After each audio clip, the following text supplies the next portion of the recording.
नमस्कार मंडळी, तुमचं स्वागत आहे माझ्या यूट्यूब चॅनलमध्ये स्वादाची रसोई। आज आपण बटाट्याची रस्सा भाजी बनवणार आहे आणि ही भाजी पर्सनली आमच्या घरी सर्वांना खूप जास्त आवडते। आणि त्याआधी जर तुम्ही माझ्या चॅनलवरती नवीन असाल तर माझ्या चॅनलला सबस्क्राइब करा।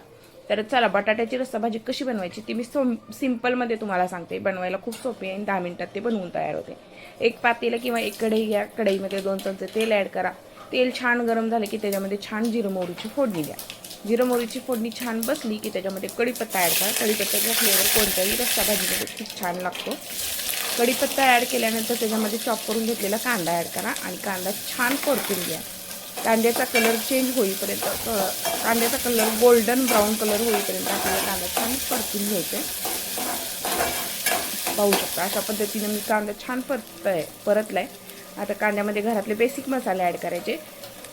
हाफ टीस्पून गरम मसाला, हाफ टीस्पून हळद आणि 2 ते 3 चमचे आपल्याला कांदा लसूण मसाला ॲड करायचा आहे। तुम्ही जसं तिखट खाता, जास्त तिखट खात असाल तर जास्त प्रमाणात मसाला ॲड करा, कमी खात असाल तर कमी प्रमाणात ॲड करा।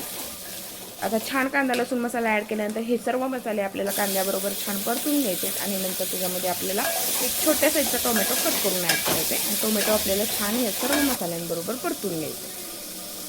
टोमॅटो पटकन शिजण्यासाठी थोडंसं त्याच्यामध्ये मीठ ॲड करा। मिठामुळे टोमॅटो पटकन शिजला जातो। आता ह्याच्यामध्ये आपल्याला कट करून घेतलेला बटाटा ॲड करायचा आहे आणि बटाटा हा आपल्याला सर्व मसाल्यांबरोबर कांदा टोमॅटो बरोबर छान मिक्स करून घ्यायचा आहे।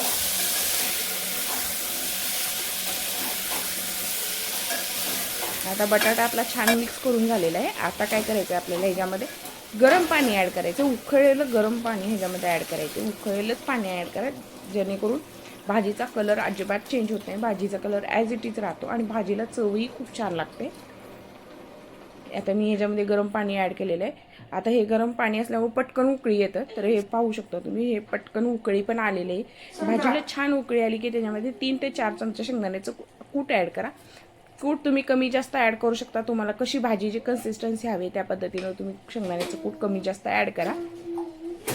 आणि ही भाजी एक 10 मिनटं छान शिजू दिली ना की 10 मिनटात ह्याच्यामधल्या बटाट्याच्या फोडी शिजतात आणि ही भाजी खूप छान तयार होते। आता ही भाजी छान उकळी, याच्यामध्ये शेंगदाण्याचं कूटही ॲड केलं, भरपूर सारी कोथिंबीर ॲड करा आणि भाजी छान शिजू द्या। आणि भाजी शिजल्यानंतर अशी काहीशी दिसते आणि ही भाजी भाकरीबरोबर भाताबरोबर खूप छान लागते। तुम्ही एकदा नक्की ट्राय करा आणि मला कमेंट करून सांगा।